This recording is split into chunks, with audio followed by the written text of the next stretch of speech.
అందరికీ praise the lord. అందరూ బాగున్నారా? గత వారం 10 రోజులుగా ప్రవీణ్ పగడాల గారు, వారం 10 రోజులు కాదు, నెల కూడా కావస్తుంది. ఇంకా అంటే గడిచిన 24వ తేదీ రోజున కదా జరిగింది.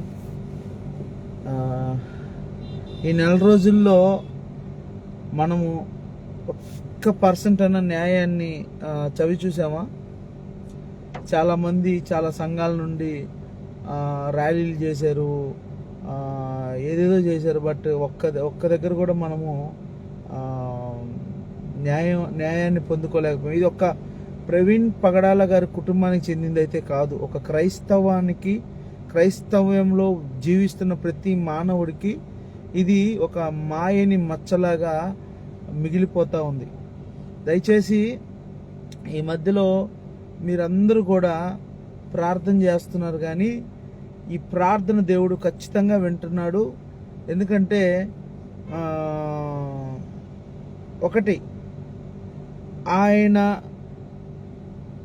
చనిపోయారు, ఆయన యాక్సిడెంట్లోనే చనిపోయారు అని బల్లగుద్దినట్టు చెప్పారు చాలామంది. నేను చెప్తున్నాను, మీరు ఎంత బల్లగుద్ది నిజాన్ని దాచిపెట్టినా ఇదిగో నిజం కాకుండా పోదు. ఎందుకంటే చంపినోళ్ళు ఈరోజు ఎస్కేప్ అయి ఉండొచ్చు, చంపించిన వాళ్ళు ఎస్కేప్ అయి ఉండొచ్చు, ఇంకా ఇంకా ఇంకా ఎన్నో చేయొచ్చు. ఇంకోటి ఏంటంటే, పాపం హర్ష కుమార్ గారు మాట్లాడితే ఆయన్ని ఊరు మొత్తం తిప్పారు.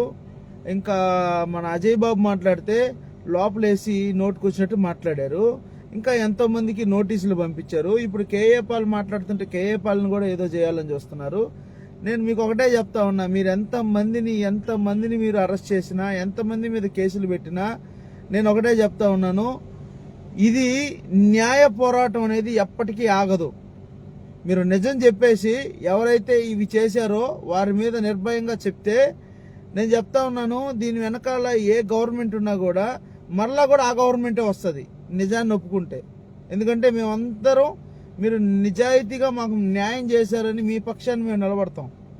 కానీ మీరు వీటన్నిటిని దాచిపెట్టడానికి, ఎవరినో కాపాడడానికి మీరు చేస్తున్న ప్రయత్నాలు మమ్మల్ని అందరినీ కలిచివేస్తూ ఉన్నాయి. నేను చెప్తా ఉన్నాను, ఈ రోజు కాదు, ఏ రోజైనా మీరు చేసిన అన్యాయము బయటపడుతుంది. ఆ రోజు ఖచ్చితంగా శిక్షను అనుభవిస్తారు.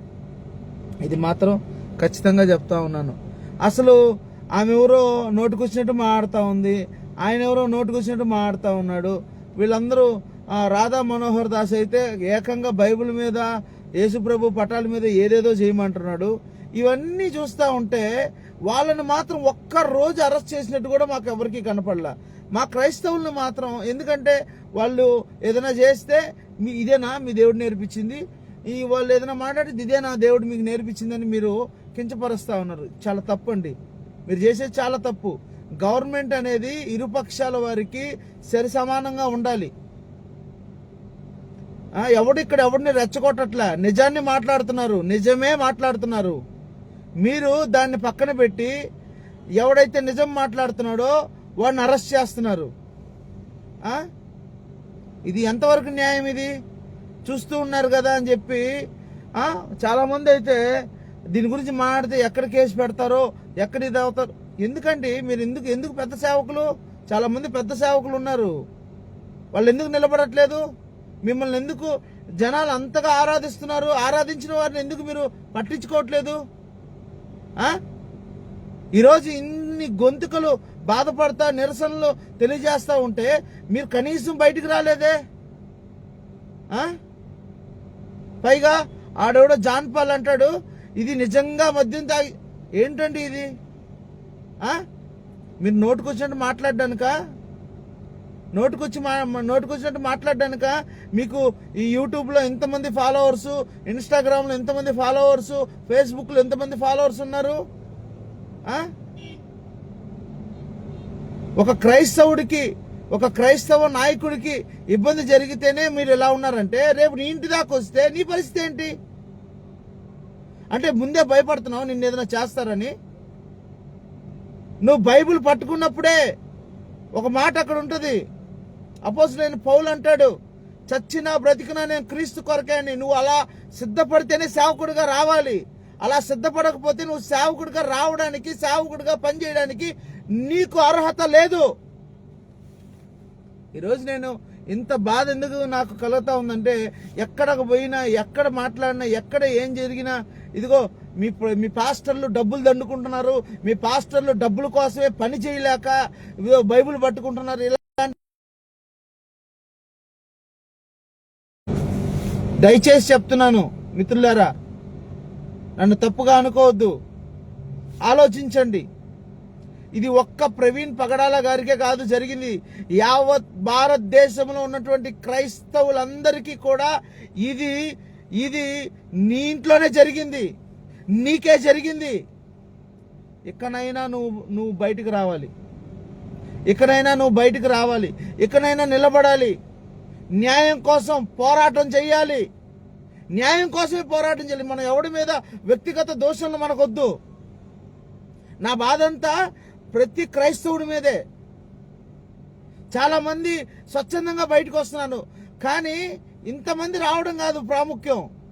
ఈ ఫేమస్ అయిన వాళ్ళు ఉన్నారే, పనికి మాలిన వాళ్ళు మాట్లాడాలి. అసలు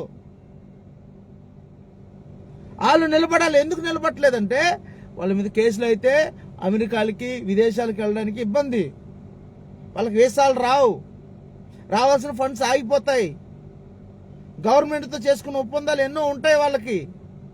కాబట్టే వాళ్ళు ఇవన్నిటినీ పక్కన పెడుతున్నారు. ఈరోజు నేను చెప్తా ఉన్నాను, ఎవరైతే ఈ వీడియో చూసి ఇదిగో నన్ను నెగిటివ్ చేసేవాళ్ళు నెగిటివ్ చేసుకోండి, మీ ఇష్టం.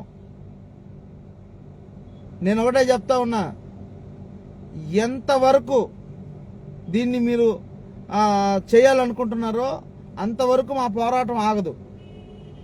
పోరాటం ఆగాలంటే నిజాన్ని బయట పెట్టండి.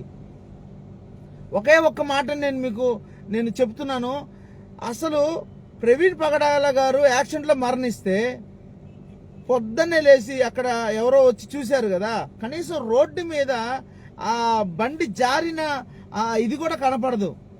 అంతేకాదు, మెయిన్ ఇంకో విషయం ఏంటంటే, ఆయన చనిపోయిన తర్వాత పక్కనే ఆయన మాస్క్ మీద ఫోటో పెట్టున్నారు. ఆ మాస్క్ మీద ఫోటో 120 కిలోమీటర్ల స్పీడ్లో వస్తున్నటువంటి బండి యాక్సిడెంట్ అయ్యి చనిపోతే ఆయన మీద బండి పడితే ఈ మాస్క్ ఇవన్నీ తీసి పక్కన పెడతారా? ఇది ఎంతవరకు కరెక్ట్? ఇది ఎంతవరకు నిజం? ఇది ఎంతవరకు న్యాయం? ఇది దయచేసి నేను ఒకటే చెప్తా ఉన్నాను, ఒక మాటతో నేను నా యొక్క మాటలు ముగిస్తా ఉన్నాను. దయచేసి క్రైస్తవులందరూ మేల్కోండి. ఇప్పుడు గనక మీరు మేల్కోకపోతే, ఇప్పుడు గనక మీరు ముందుకు వెళ్ళకపోతే ఇక ముందు చాలా ఘోరాలు జరుగుతాయి. వీటన్నిటికీ మనము కన్నీరు కారుస్తూ కన్నీరు వీడ్కోలు చెప్పాల్సి వస్తుంది. దయచేసి చెప్తానని, వీటన్నిటి నుంచి మనం తప్పించుకోవాలా, వీటన్నిటి నుంచి మనం ముందుకు వెళ్ళాలని అంటే ఖచ్చితంగా మీరందరూ న్యాయ పోరాటము, న్యాయం జరిగే వరకు అందరూ బయటకు వచ్చి మాట్లాడండి. మనం మాట్లాడితే ఏదైనా కూడా మనకు మంచిగా జరుగుతుంది. Thank you. Praise the Lord. దేవుడు మనందరం దీవించి ఆశీర్వదించును గాక.